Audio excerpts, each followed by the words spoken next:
Since 2006, at least 6 major studios have launched games with one goal: take GTA's audience. Combined, those games cost hundreds of millions of dollars to develop, were backed by some of the biggest publishers in the industry, and were marketed as the next evolution of the open-world crime genre. Here's where they all are today. One franchise, the developer closed. One franchise, confirmed dead by insiders in January 2026. One franchise, sequel cancelled, studio shuttered 4 years later. One franchise, critically acclaimed, commercially failed, sequel never made. GTA 5 is still running, still generating revenue, still the benchmark. And GTA 6 hasn't even launched yet. Here's what most people get wrong when they talk about GTA's dominance. They think it's about quality, that Rockstar just makes better games. And while that's partially true, it completely misses the structural reason nobody can catch them. Every studio that tried to challenge GTA made the same fundamental mistake. They looked at what GTA was and tried to build a version of it. Faster, cheaper, with a twist. And every single time the audience rejected the imitation and went back to the original. Because GTA's dominance isn't just about the game. It's about 12 years of cultural ownership over a genre. And you can't buy your way into that. You can't develop your way in. You can't market your way in. The graveyard of games that tried proves it. Let's go through them one by one. And when we get to the Watch Dogs story, specifically what happened to the franchise as recently as January 2026,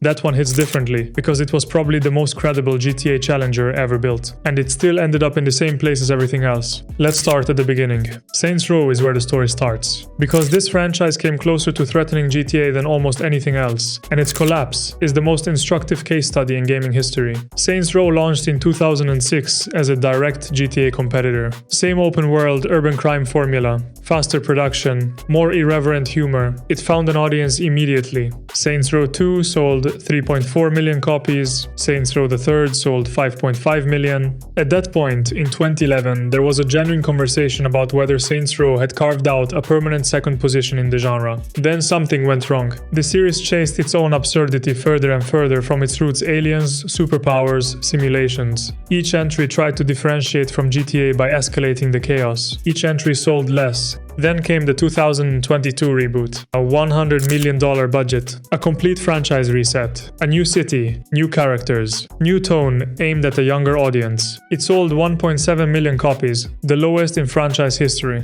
The studio needed to sell approximately 2 million copies just to break even. They didn't make it. In September 2023, Embracer Group closed Volition, the studio that built Saints Row for 17 years, gone. Over 200 people lost their jobs. As of early 2026, the original Saints Row designer has confirmed publicly that his pitch for a franchise revival was met with silence from the publisher. His words: he believes the franchise is dead. The studio that came closest to competing with GTA closed, because they tried to be a different version of GTA, instead of understanding why GTA couldn't be replaced. Now here's the one that genuinely hurts, because Sleeping Dogs is the only game in this video that didn't fail because it was bad. Sleeping Dogs launched in 2012. Hong Kong setting, martial arts combat, undercover cop narrative. It was critically acclaimed an 80 on Metacritic, and genuinely different from GTA, rather than trying to be a version of it. It shipped around 1.5 million copies. Square Enix, the publisher, deemed it a commercial disappointment. Here's the brutal context. GTA 5 launched in 2013, the same financial year Sleeping Dogs was being evaluated for a sequel.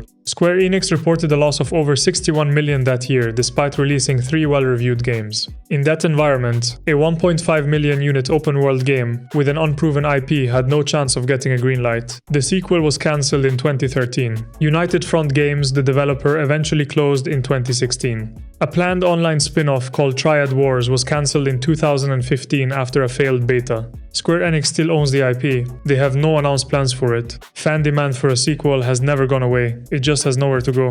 Sleeping Dogs didn't lose to GTA because it was a worse game. It lost because the market couldn't support 2 major open-world crime franchises simultaneously. And in that fight, GTA doesn't even have to show up. It wins by existing. The Mafia franchise takes a different path to the same destination, and it's worth covering because it shows a third way these challenges fail. The original Mafia launched in 2002. Linear, cinematic, story-driven. A different kind of open-world crime game. Critically respected, built a dedicated fanbase. Mafia 3 launched in 2016 and became 2K's fastest-selling game ever in its opening week. Bold setting, 1968. New Orleans, racial injustice, Vietnam veteran protagonist. Genuinely ambitious. And then the reviews landed. The open world was praised, the story was praised, the mission structure was criticized as brutally repetitive, players dropped off, long-term sales underperformed against the opening week promise. The Mafia trilogy released in 2020 remasters of all 3 games, selling a combined 18.9 million units across the full franchise history. Respectable, not threatening. There is no confirmed Mafia 4. The franchise exists in a holding pattern beloved enough to remaster, not commercially dominant enough to justify the development cost of a ground-up sequel that could challenge GTA's position. The Mafia story is the story of a franchise that found its lane, prestige crime storytelling, and has survived there. But survived is the right word. Nobody at 2K is looking at Mafia's numbers and thinking about GTA. Watch Dogs was supposed to be the one. Watch Dogs 1 launched in 2014, and the marketing was extraordinary. Surveillance systems, hacking city infrastructure, a modern urban world with a technology angle GTA wasn't covering. Ubisoft positioned it explicitly as the next evolution of open-world gaming. It sold well, but there was a problem from day one. The game had been visually downgraded from its reveal trailer in a way the entire gaming community noticed and never forgot. The trust was damaged before launch. Watch Dogs 2 launched in 2016, better game, weaker marketing, significantly lower opening sales than the first entry.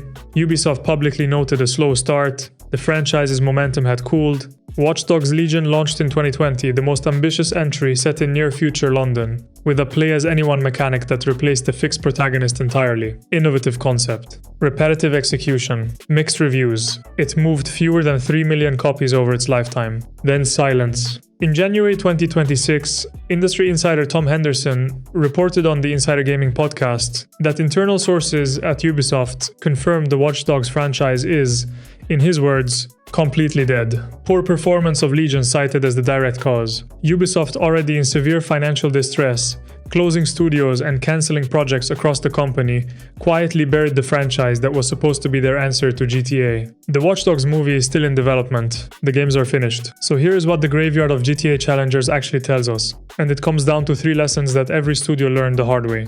First, you cannot compete with GTA by being a cheaper version of GTA. Saints Row tried it. Watch Dogs tried it, from a technology angle. Every studio that looked at GTA's formula and tried to iterate on it faster or cheaper found the same wall. The audience already had GTA, and GTA was already better at being GTA than anything else could be. The only game in this video that came close to surviving long term was Sleeping Dogs, because it wasn't trying to be GTA, it was trying to be something different. It still didn't survive, but it came closest. Second, the open world crime genre is the most expensive genre to compete in, and the return on investment doesn't work unless you're Rockstar. Saints Row's $100 million reboot sold 1.7 million copies and killed the studio.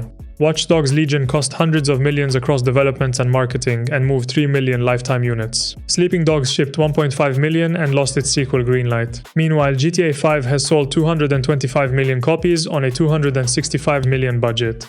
The economics of challenging Rockstar in this genre are so hostile that even competent, well-funded studios end up in the same place. And third, GTA's dominance compounds with every passing year. Every year GTA Online runs. Every year GTA 5 sells another million copies. Every year no competitor ships, the gap gets wider. Not because Rockstar is getting better faster than everyone else, but because the cultural ownership of a genre is self-reinforcing. GTA is the default. Every challenger has to convince the audience to switch from the default. That is one of the hardest problems in consumer behavior, and none of these franchises solved it.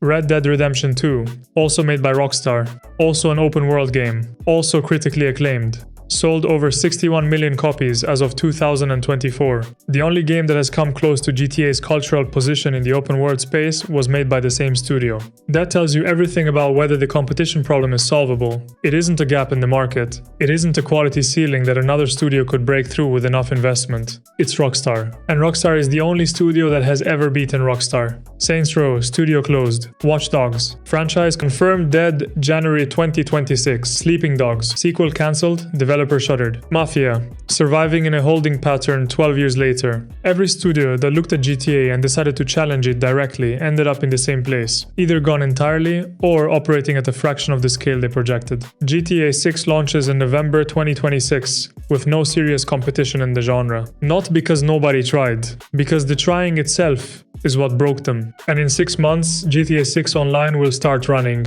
and the clock resets for another 12 years. So, which of these franchises did you actually love, and do you think any of them deserved a better outcome than they got? Because I think Sleeping Dogs fans specifically have a case to make. That franchise died for reasons that had nothing to do with the quality of the game. Drop your defense below. I want to hear it.